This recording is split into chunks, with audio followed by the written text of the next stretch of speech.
Subscribe now and press the bell icon. Never miss an update.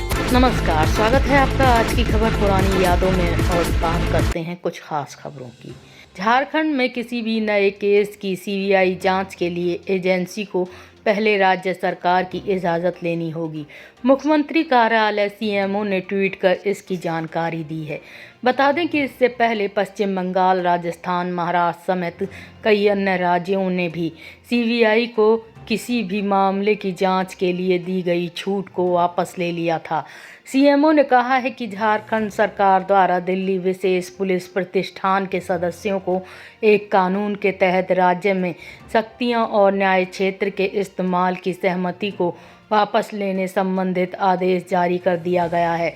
वहीं बयान में कहा गया है कि सीबीआई को अब झारखंड में शक्तियों और न्याय क्षेत्र के इस्तेमाल के लिए आम सहमति नहीं होगी, जो झारखंड सरकार तत्कालीन बिहार द्वारा 19 फरवरी 1996 को जारी एक आदेश के तहत दी गई थी। अब सीबीआई को किसी भी मामले की जांच के लिए राज्य सरकार की अनुमति लेनी होगी। एलएसी पे विवाद खत्म करने के लिए 8वें दौर की बैठक से एक दिन पहले रक्षा मंत्री राजनाथ सिंह ने ऐलान किया है कि देश को जितना बड़ा बलिदान भी देना पड़े, लेकिन अपनी सीमाओं की सुरक्षा और संप्रभुता से समझौता नहीं किया जाएगा। रक्षा मंत्री का सीधे इशारा एलओसी पर चीन से चल रहे टकराव को लेकर था। साथ ही पाकिस्तान का जिक्र करते हुए रक्षा मंत्री ने कहा है कि पाकिस्तान को छोड़कर हमारे सभी पड़ोसी देशों से अच्छे संबंध हैं। रक्षा मंत्री ने कहा कि पाकिस्तान से इसीलिए अच्छे संबंध नहीं हैं क्योंकि पाकिस्तान की स्टेट पॉलिसी आतंकवाद है। एलएसी पर पिछले 6 महीने से चल रहा तनाव खत्म करने के लिए शुक्रवार को दोनों देशों की कोर कमेटी स्तर की 8वें दौर की मीटिंग है। ये मीटिंग भारत की तरफ से चुशूल में होना तय हुआ है। भारत की तरफ से पहली बार लेह स्थित 14वीं कोर के कमांडर लेफ्टिनेंट जनरल पीजी के मैन भारतीय प्रतिनिधित्व मंडल का नेतृत्व करेंगे। पिछली 2 मीटिंग में मैनन मौजूद जरूर रहे थे, लेकिन नेतृत्व लेफ्टिनेंट जनरल हरेंद्र सिंह ने किया था। हरेंद्र सिंह अब नई पोस्टिंग पर आईएमए देहरादून चले गए हैं।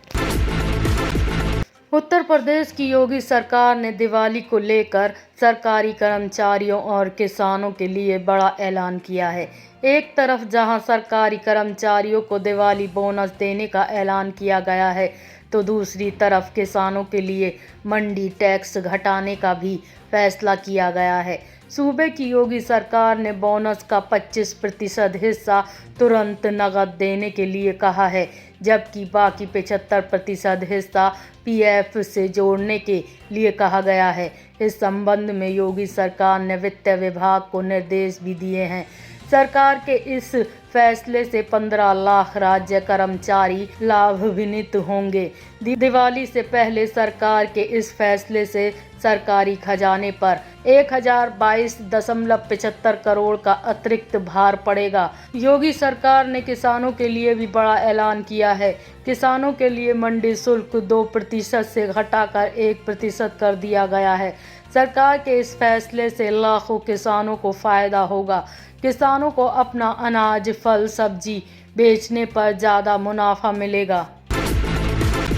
बिहार विधानसभा चुनावों के तीसरे और अंतिम चरण का चुनाव प्रचार कल गुरुवार शाम थम गया, लेकिन चुनाव प्रचार खत्म होने से पहले नीतीश कुमार ने एक बड़ा ऐलान करते हुए सबको चौंका दिया। उन्होंने कहा है कि 2020 का बिहार विधानसभा चुनाव उनका आखिरी चुनाव है। उनके इस ऐलान के बाद राजनीतिक प्रतिक्रिया आनी शुरू हो गई है।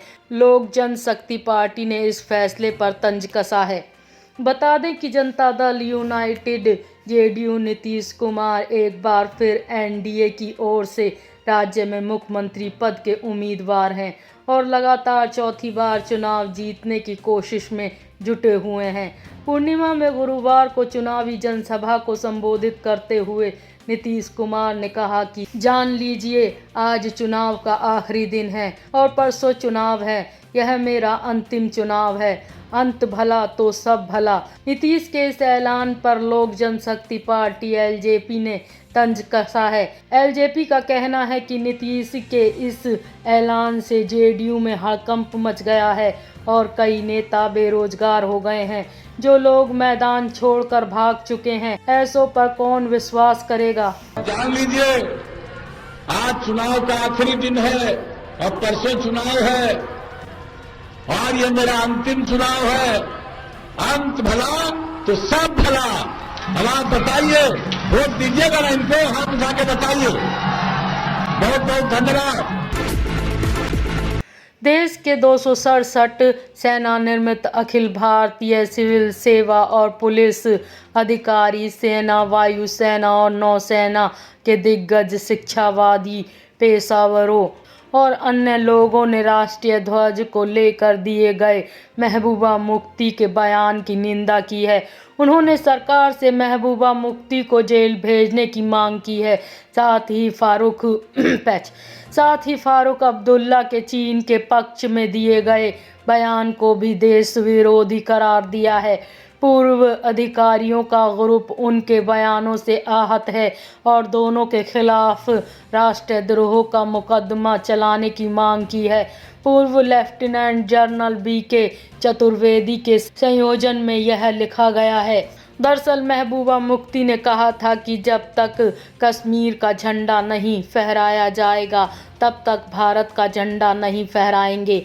उनके इस बयान को देश के पूर्व अधिकारियों ने राष्ट्रीय सम्मान के साथ छेड़छाड़ माना और राष्ट्रीय संप्रभुता का अपमान करार दिया है। इससे आहत पूर्व अधिकारियों के ग्रुप ने केंद्र सरकार को पत्र लिखकर मांग की है कि राष्ट्रीय सम्मान अधिनियम के तहत कार्रवाई होनी चाहिए।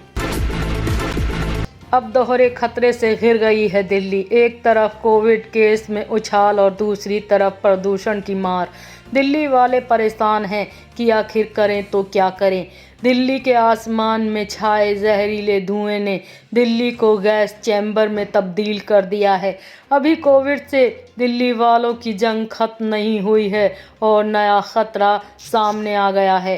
सर्दियों के मौसम में हर साल दिल्ली के आसमान को जकड़ लेने वाला जानलेवा स्वैग फिर से राजधानी को अपनी गिरफ्त में लेने लगा है। Subscribe now and press the bell icon. Never miss an update.